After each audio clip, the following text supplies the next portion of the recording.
ماہنامہ دریافت سے انتخاب کی سیریز کے سلسلے میں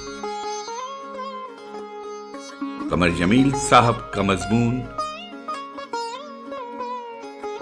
جس کا عنوان ہے اس سال کا ادبی نوبل پرائز۔ سماعت فرمائیے قمر جمیل صاحب کا مضمون اس سال کا ادبی نوبل پرائز۔ آواز و پیشکش ظفر جمیل۔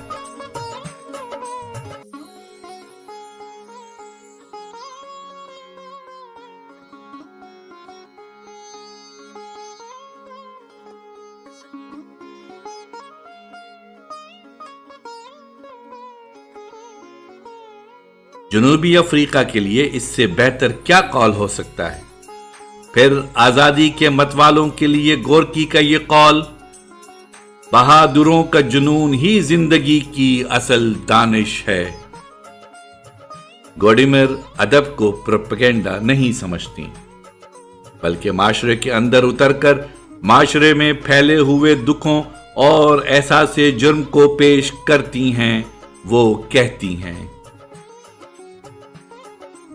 میری زندگی میں دو ہی اصول مطلق حیثیت رکھتے ہیں، ایک تو یہ کہ نسلی علیحدگی پسندی خالص شر ہے، دوسرا وہ جو لوکاچ نے بیان کیا ہے کہ سچا مصنف وہ ہوتا ہے جس کی حیثیت میں داخلیت اور خارجی دنیا کی ثنویت مل کر ایک ہو جاتی ہے۔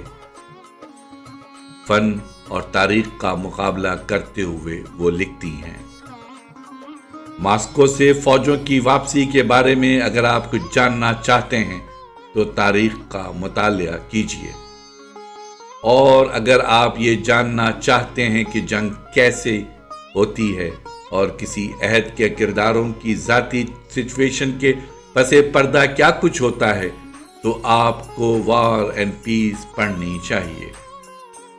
ان کے ایک اقتباس سے جنوبی افریقہ کی صورتحال بہت واضح ہو کر سامنے آ جاتی ہے۔ میں حیرت زدہ ہوں کہ انسان یہاں زندہ ہے، ایسے ملک میں جہاں 10-20 سال تک لوگ جمہوری آئیڈیل میں یقین رکھنے کے باعث جیل کاٹتے ہیں۔ وہ اپنے ملک کی صورتحال کو نتھار کر پیش کر دیتی ہیں۔ ان کی کہانیوں میں یوں لگتا ہے جیسے وہ کوئی راز کھول رہی ہوں، چنانچہ کہانی کے آغاز میں مشکل ہی سے کبھی بتاتی ہیں یہ کردار بلیک ہے یا سفید۔ جرنی کے بارے میں کیٹ کیلوے نے لکھا ہے کہ اس کہانی میں خوبصورتی اس قدر ہے کہ یوں لگتا ہے جیسے کہانی لکھنے والا بڑی خوبصورتی سے رقص اور موسیقی کو ایک ساتھ حرکت میں لا رہا ہے، جیسے کہانی میں افریقی عوام کی آزادی کی لہر کو حرکت دی جا رہی ہے۔ گوڈیمر تاریخ کو بہت اہمیت دیتی ہیں۔ وہ کہتی ہیں کہ میں خود تاریخ کی تخلیق ہوں، میں انفعالی رویہ نہیں رکھتی، ہم میں سے کوئی شخص تاریخ سے باہر جا کر نہیں لکھ سکتا۔ میں کسی ایسے سنجیدہ مصنف کا تصور بھی نہیں کر سکتی جو تاریخ سے بندھا ہوا نہ ہو، مثلا سولجینیٹسن، پاسٹرنگ، اینتھونی برجس اور میلان کنڈیرا، ان میں سے کوئی ایسا نہیں ہے جو اپنے عہد کی تاریخ سے وابستہ نہ ہو۔ دا لینگ ڈے ایک 17 برس کی لڑکی ہیلن شاہ کی زندگی پر بنا ہوا ناول ہے۔ سونے کی کانوں کے قریب رہنے والی سفید اقوام کی بستی میں اس کی پرورش ہو رہی ہے، لیکن یونیورسٹی میں اس کی ملاقات مختلف قوموں کے لوگوں سے ہونے لگی۔ لیکن ماں باپ سے خلیج اس وقت پیدا ہوئی جب وہ ایک لڑکے سے محبت کرنے لگی۔ یہ خلیج اس وقت حد درجے بڑھ گئی جب وہ ایک سیاہ فام لڑکی کے ساتھ مطالعہ کرنے کے لیے اسے اپنے گھر لے آئی۔ بس قیامت آ گئی۔ سوئمنگ پول پر، فارم میں، ہر جگہ اسی کا چرچا ہونے لگا، یہاں تک کہ وہ اپنے ماں باپ سے الگ ہو کر اپنے ہم خیال لوگوں میں آ کر رہنے پر مجبور ہو گئی۔ دا کنزرویشنسٹ شاید اس کی تخلیقی صلاحیتوں کا سب سے بڑا مظاہرہ ہے۔ اس کا اہم ترین کردار مہرنگ ہے، ایک صنعت کار جس میں عورتیں دلچسپی لیتی ہیں۔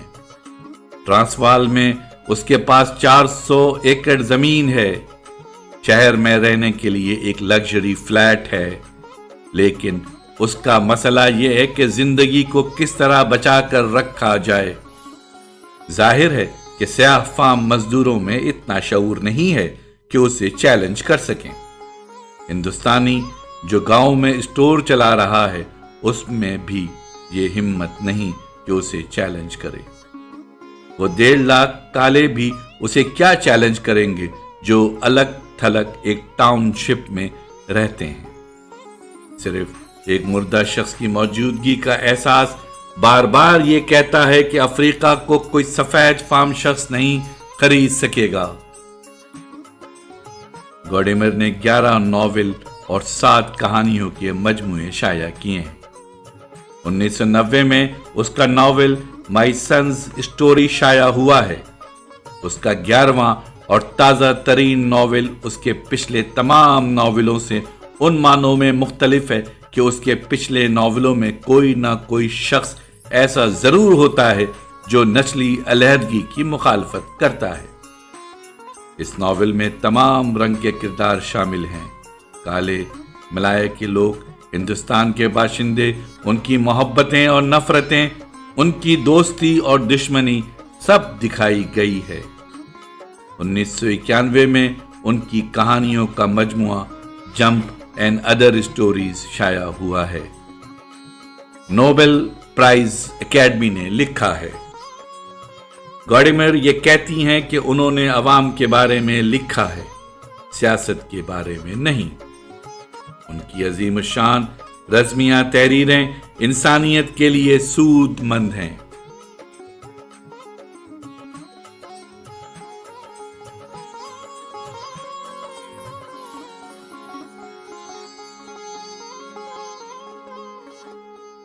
قمر جمیل صاحب کا مضمون، جس کا عنوان ہے اس سال کا ادبی نوبل پرائز، آواز و پیشکش ظفر جمیل۔